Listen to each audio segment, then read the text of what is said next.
अस्सलाम वालेकुम व्यूअर्स। आजकल पूरे पाकिस्तान में हर तरफ हज पैकेज की खबरें आम हैं। गवर्नमेंट हज पैकेज 4,26,000 से 4,36,000 तक, जबकि प्राइवेट हज पैकेज 3,80,000 का अनाउंस हो रहा है। अवाम नास परेशान है कि गवर्नमेंट का हज होते हुए भी प्राइवेट के मुकाबले में महंगा है।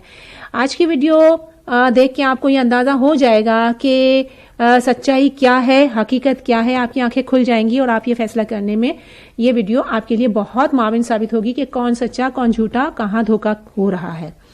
ये वीडियो एंड तक देखिएगा। इसके बाद की जो वीडियो होगी इंशाअल्लाह उसमें आपको हज फॉर्म फिल करने की बहुत सी एहतियाती तदाबीर और मालूमात की बातें बताई जाएंगी। बहरहाल आज की वीडियो पे आप आ जाइए। ये सबसे पहली बात तो ये है कि गवर्नमेंट हज पैकेज के हिसाब से 1,07,526 आज़मीन हज इस साल हज करेंगे, यानी 60%। दूसरी तरफ प्राइवेट आज़मीन हज की तादाद 71,684 यानी 40%।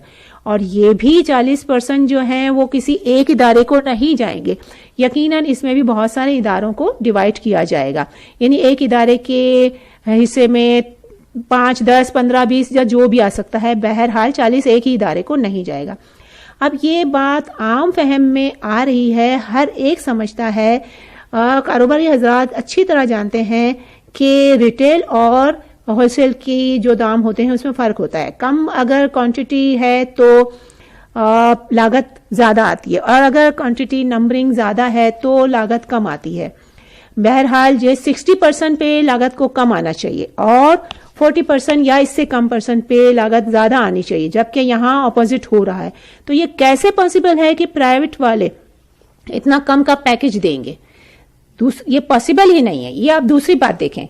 दूसरी तरफ नंबर 2 जो बात है उसको गौर करें, जरा गौर कीजिए कि जब प्राइवेट टूर ऑपरेटर्स की तरफ से 3,80,000 का ऐलान किया गया तो क्या वजारत मजहबी उमूर ने प्राइवेट टूर ऑपरेटर्स की लिस्ट को अनाउंस कर दिया था? नहीं, तब तो नहीं हुई थी अनाउंस। तो कैसे उन्होंने प्राइवेट टूर ऑपरेटर्स ने ये तखमीना अंदाजा करके बता दिया? ये पॉसिबल ही नहीं है। तीसरी बात कि इनके लफ्जों पे गौर कीजिए कि अगर हमें ये अख्तियारात दिए जाएं तो हम इस कीमत में हज करवा सकते हैं। अब आप खुद सोचिए, इन्हें अख्तियारात मिले नहीं है, इन्हें लाइसेंस मिला नहीं है और ये अपने अखराजात बता रहे हैं। जब लाइसेंस मिलेगा और पता चलेगा कि कौन कौन लिस्ट में शामिल है, इसके बाद उनकी बात में भरोसा किया जा सकता है, तब पता चलेगा कि असल हकीकत क्या है। चौथी बात, मीडिया। ये मीडिया को तो सभी जानते हैं कि इसने किस हद तक मिसगाइड किया हुआ है।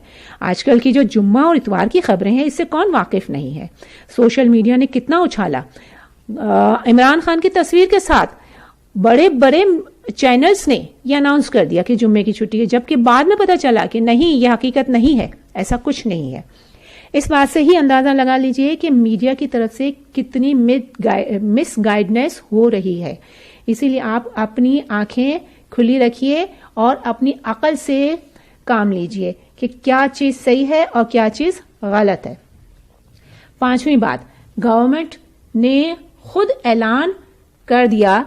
वजारत मजहबी उमूर की वेबसाइट पे अगर जाके देखा जाए तो वजारत मजहबी उमूर की वेबसाइट पे साफ साफ लिखा हुआ है कि वजारत के इल्म में ये बात आई है कि बाज अनासिर प्राइवेट टूर ऑपरेटर्स से हज कोटा दिलवाने का झांसा देकर हज जैसी मुकद्दस इबादत के नाम पर रकम बटोर रहे हैं। उन अनासिर का ये मजमूम अमल काबिल गिरफ्त है, सख्त कार्रवाई का मुतकाजी भी है। अब ये वजारत अमूर ने तो ये ऐलान आपको तनबीह कर दी, इसके बावजूद भी इन हिदायत पर अमल ना करने वाला अपने नुकसान का खुद जिम्मेदार होगा और गवर्नमेंट इसकी जिम्मेदार हरगिज नहीं होगी। अब उन्होंने तो अपने तौर पे ये ऐलान कर दिया, इसके बावजूद भी अगर हम ना समझें तो ये हमारी कम अक्ली है। नंबर 6, माजी की मिसालें देखें। कई लोग प्राइवेट एजेंट्स के धोखे में आकर अपने पैसे भी गंवा बैठे हैं और एयरपोर्ट पे रोते हुए लोगों को देखा है جو اپنے سب خاندان والوں سے حج و عمرہ کے لیے ودا ہو کر باقاعدہ احرام پہن کر ایئرپورٹ پہ پہنچے تب انہیں انکشاف ہوا کہ ان کے ساتھ دھوکہ ہوا ہے. اس کے علاوہ بھی بہت ساری مثالیں ہیں. کئی لوگوں کو واپسی کا ٹکٹ تک نہیں دیا گیا اور ان کے ساتھ یہ دھوکہ کیا گیا. دھوکے کی بہرحال ایک قسم نہیں، بہت ساری اقسام، بہت سارے طریقوں سے دھوکہ دیا جا سکتا ہے. اس سلسلے میں دھوکے کے مثلاً ایئر لائن کے ٹکٹ، حرم سے فاصلہ، قیام و طعام اور سفر کی مراد وغیرہ بہت سے طریقوں سے دھوکہ دیا جا رہا ہے. اب ان باتوں کا ہرگز یہ مقصد نہیں کہ پرائیویٹ ٹور آپریٹرز یا ایجنٹ سارے کے سارے دھوکہ باز ہیں. نہیں، اچھے لوگوں کی کمی نہیں ہے. اچھے لوگوں ہیں، دنیا میں ہیں، جبھی پاکستان بھی چل رہا ہے اور بہت سے لوگ ظاہر ہے اس فریضے سے فائدہ بھی، اچھے لوگوں سے فائدہ اٹھا رہے ہیں اور فریضہ حج ادا بھی کر رہے ہیں. اب ان ساری باتوں کے بعد اب گورنمنٹ پہ آئیے تو گورنمنٹ میں بھی کیا فرشتے نہیں بیٹھے ہوئے، ہم جیسے ہی عام انسان بیٹھے ہوئے ہیں اور یہ عام انسانوں پر مشتمل یہ ادارہ ہے. مگر سب جانتے ہیں کہ گورنمنٹ کوئی ایک چھوٹا سا ایجنٹ نہیں ہے جو آپ کے پیسے لے کے ملک سے باہر بھاگ جائے گا. ایسا کچھ نہیں ہو سکتا. اور دوسری طرف گورنمنٹ کی طرف سے بہت ساری مراد بھی دی جا رہی ہیں. مثلا 500 کلومیٹر کے اندر رہائش، ٹرین کا ٹکٹ، پاکستان ہی میں امیگریشن کی سہولت اور مینا و مزدلفہ وغیرہ جیسے قیام و سفر میں آسانی وغیرہ وغیرہ جیسی بہت سی مراد بھی دی جا رہی ہیں. بہرحال جہاں تک نظر آ رہا ہے گورنمنٹ کی طرف سے امیدیں ہیں کہ بھروسہ کیا جا سکتا ہے کہ یہ مراد انشاءاللہ جو وعدہ کیا گیا ہے وہ دی جائیں گی. اس کے علاوہ دوسری بات یہ ہے کہ اگر گورنمنٹ کی طرف سے کر لیا جائے، اپلائی کر دیا جائے تو اس کے بعد پرائیویٹ کا چانس بھی باقی رہتا ہے.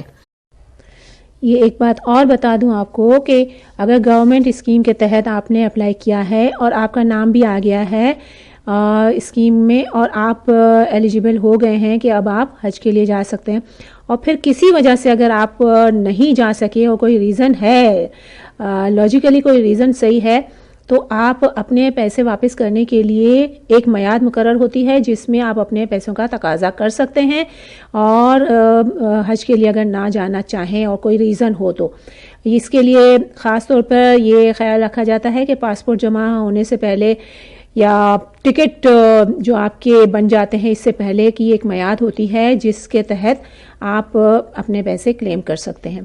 دوسری بات یہ ہے کہ پرائیویٹ کا جو کوٹے کا اناؤنس ہوگا، اس میں اناؤنس ہونے کے بعد ہی پتہ چلے گا کہ کس ادارے کو کتنا کوٹا دیا جا رہا ہے، ان کو کتنی سیٹیں مل رہی ہیں. اس کے بعد ہی ان کا صحیح تخمینہ لگایا جائے گا اور پتہ چلے گا کہ وہ کتنا وہ چارج کر رہے ہیں. ہاں، البتہ ایسا ہوتا ہے کہ ان کے پاس سیٹ ہوتی ہیں، وہ بہت زیادہ چارج کرتے ہیں، لوگ ان کو پورے ملتے نہیں ہیں اور پھر ان کے پاس سیٹ باقی رہ جاتی ہیں، تو اس کوٹے پر ان کو لوگوں کو بھیجنے کے لیے لوگ ان کو چاہیے ہوتے ہیں، تو آخری میں وہ بہت کم قیمت پہ بھی لے جاتے ہیں. ایسا پچھلے سال ہوا تھا تو ایسا پاسبل ہے. اسی لیے ہر بات کو مد نظر رکھا جائے اور پھر فیصلہ کیا جائے کہ کیا آپ کرنا چاہ رہے ہیں، اور عقل و فہم سے کام لیا جائے اور بسم اللہ کر کے انشاءاللہ کل گورنمنٹ کے فارم جمع کیے جائیں گے. آپ کی نیکسٹ ویڈیو میں آپ کو یہ بتایا جائے گا کہ فارم میں بھرتے وقت کیا کیا احتیاطیں کرنی ہیں اور آپ کو کن کن چیزوں کی ضرورت ہے. اس لیے نیکسٹ ویڈیو ضرور دیکھیے گا اور دعاؤں میں یاد رکھیے گا. جزاک اللہ.